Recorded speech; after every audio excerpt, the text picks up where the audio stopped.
In this video, I'll show you how to manage budgets in QuickBooks Online using the new interface so you can monitor spending, compare actual performance, and keep financial plans updated without unnecessary confusion.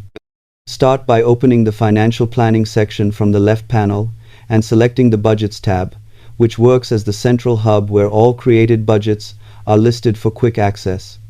From here, you can click the small action menu beside any budget to run comparison reports, view or edit figures, duplicate existing structures for new periods, archive older plans to reduce clutter, or delete only when you are certain it is no longer needed.